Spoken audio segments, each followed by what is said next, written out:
Alors bonjour et bienvenue pour ce cours de vendredi.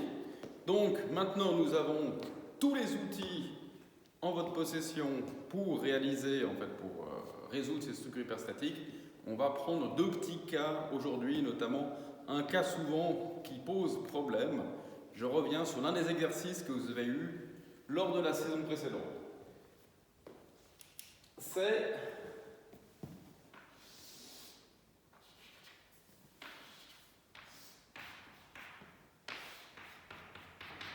cet exercice-là, que vous avez probablement fait, et au niveau en fait, des inconnus, vous avez tous vu que les deux inconnus x1 et x2 sont évidemment les rotations des angles qu'on a là. Au niveau du diagramme des moments, des efforts tranchants, si vous utilisez la méthode que j'ai donnée donc la dernière fois, il n'y a pas de problème. Par contre, il est vrai que là, on a un petit problème dans cette poutre pour déterminer en fait les efforts normaux. Jusqu'à maintenant, on a toujours traité des systèmes hyperstatiques en flexion. C'est vrai qu'au niveau de l'effort normal, on n'en a pas parlé. C'est un cas relativement simple, mais aujourd'hui, je vais vous l'exprimer avec l'analogie du ressort. Alors, je vais vous prendre un cas simple, car en fait, j'imagine déjà été traité par mes collègues, et bon, on va revenir dessus.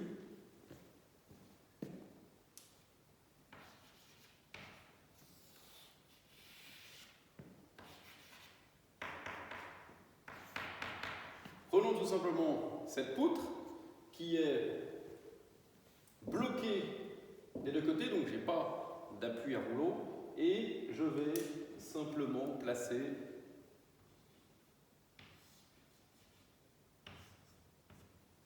une force F en effort normal. Comment est-ce que se répartit en fait l'effort normal à gauche et à droite? Eh bien, c'est un système qui est hyperstatique en somme des fx égale 0, vous allez voir, ça correspond en fait directement à la méthode des déplacements. Pour exprimer quelque chose d'un peu plus simple, on va peut-être faire l'analogie avec des ressorts.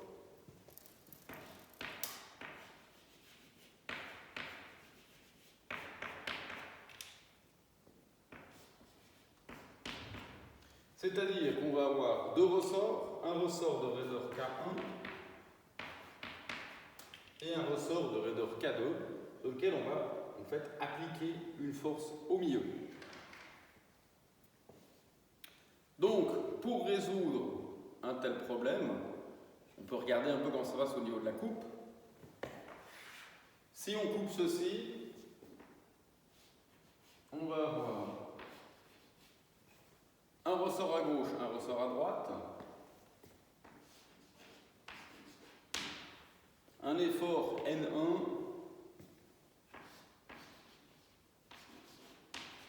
un effort N2, respectivement les efforts normaux dans chaque ressort, et puis notre force F qui est là.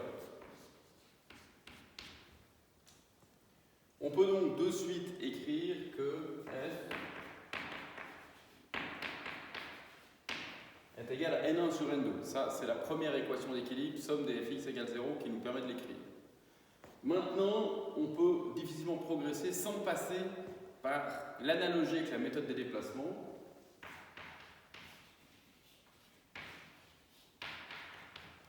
Alors, ce que l'on peut faire, tout simplement, c'est dire ce point-là, il va se déplacer à gauche ou à droite. C'est vrai que lorsque je vais appliquer une force F, eh bien, je vais avoir un déplacement.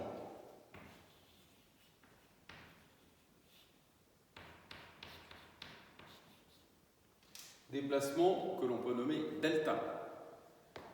La relation générale d'un ressort, je rappelle,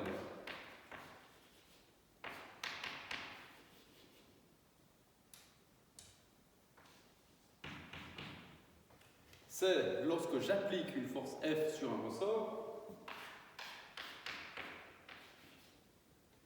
je vais avoir un déplacement de delta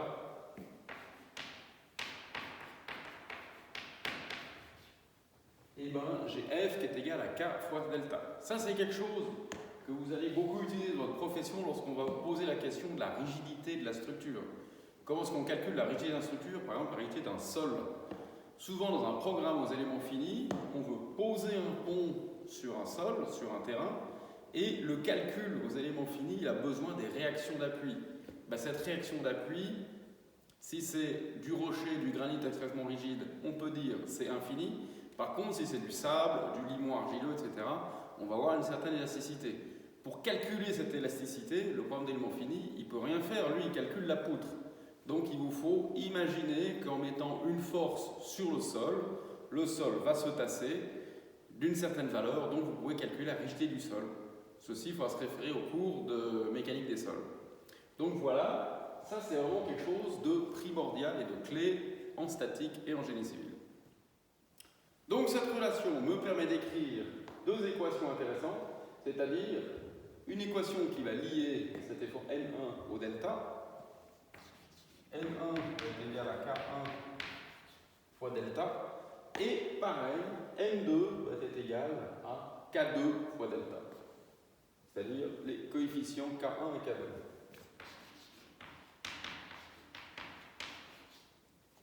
Et là maintenant, je viens d'écrire un système de trois équations aux trois inconnus. Première équation,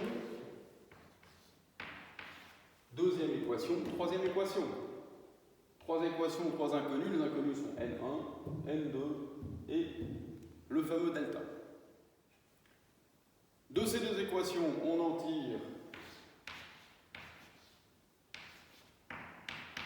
que N1 est égal à K1 fois delta, le delta il est égal à N2 sur K2, donc K1 sur K2 fois N2, je mets ceci à l'intérieur, F est donc égal à K1 sur K2 N2 plus N2,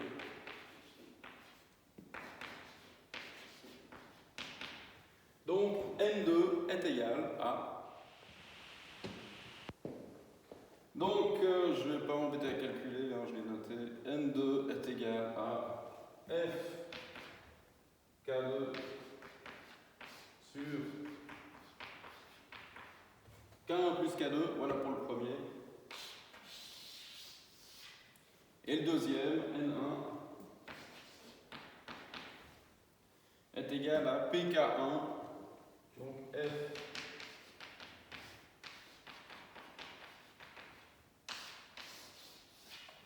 K1 sur K1 plus K2. Voilà comment est-ce que ça se passe avec des ressorts, c'est assez simple. Ce qui est très intéressant de voir ici, c'est que comme je l'ai déjà dit, on va le voir aussi au niveau des structures hyperstatiques, on voit que N1 et N2 ont une constante F divisé par K1 plus K2, ce terme se trouve dans les deux, et en fait N2 est proportionnel à K2 et N1 est proportionnel à K1. Ceci veut dire que l'effort se distribue toujours au prorata des rigidités. Par exemple, si j'ai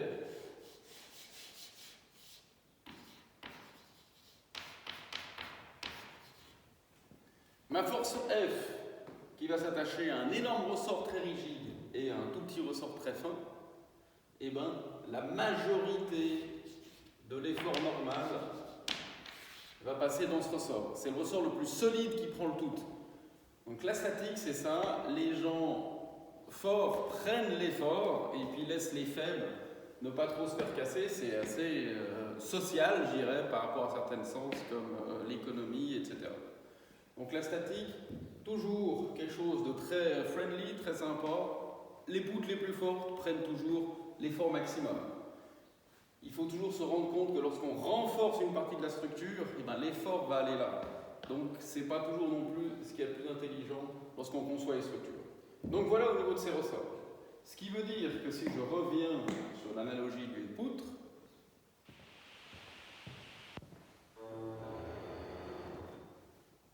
donc me revoilà, j'étais sorti du champ vidéo.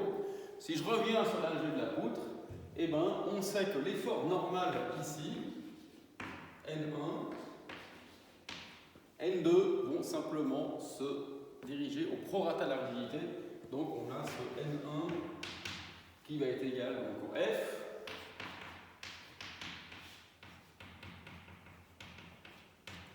fois K1 divisé par K1 plus K2.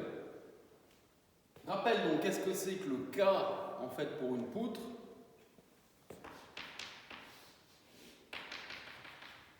Je vous ai déjà fait la démonstration il y a quelque temps. Donc il faut regarder en fait sur ma poutre. Lorsque je vais tirer dessus, ma force F va créer des contraintes à l'intérieur, contraintes normales, qui sont la force divisée par la section. On sait qu'on a comme relation sigma est égal à 1 epsilon. Et puis on a epsilon qui est égal à delta L sur L. Je vous refais pas la démonstration par rapport à l'analogie du ressort. Mais on sait en fait que la rigidité de la poutre, rigidité donc en traction, K, est tout simplement égale à EA sur L. Lorsqu'on sort une formule comme ça, soit d'un bouquin, soit un copain vous dit c'est ça, réfléchissez toujours. Est-ce que c'est normal? La rigidité, donc on sait que plus c'est élevé, plus c'est difficile de comprimer la poutre. Donc est-ce que c'est normal d'avoir le module élastique en haut? Oui, en effet, si j'ai du chewing-gum, ça va être facile à comprimer. Si j'ai du béton, c'est plus difficile à comprimer. Est-ce que c'est normal que c'est proportionnel à la section? Oui, parce que plus elle est grosse, plus elle va être difficile à comprimer. Et celle-ci est inversement proportionnelle à la longueur, c'est-à-dire que plus elle est longue, plus il est facile de la tirer. Si certains d'entre vous ont déjà fait de l'escalade, bah, ils voient très bien que lorsqu'on s'attache à une corde qui fait 1 mètre, on peut se pendre dessus, on n'a pas peur. Par contre, si la corde fait 40 mètres, elle est très longue, du coup on distribue toute la déformation le long de cette chaîne. Dès qu'on se pend à la corde, on descend de 2 mètres, ça fait tout de suite un peu peur. Donc voilà pourquoi on se retrouve avec une rigidité qui est inversement proportionnelle à la longueur. Ce qui veut dire que ici, le N1, eh ben, il va être égal à la force que va multiplier donc le E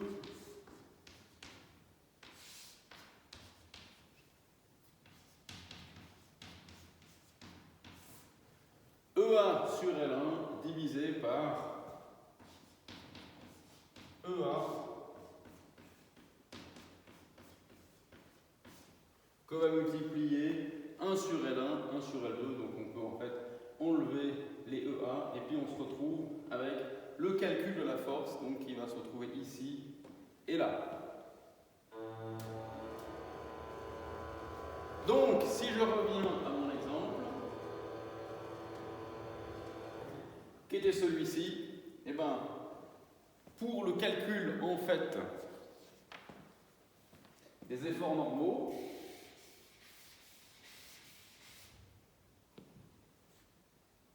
il va falloir couper ces nœuds, regarder quels sont les efforts normaux et efforts tranchants que l'on a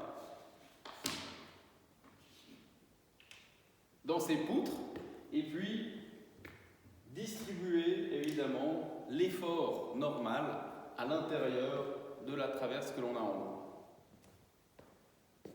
Alors là, vous me direz, mais il y a 3 poutres, il n'y a pas 2 poutres. Bah écoutez, évidemment, donc si on veut faire l'analogie avec les ressorts,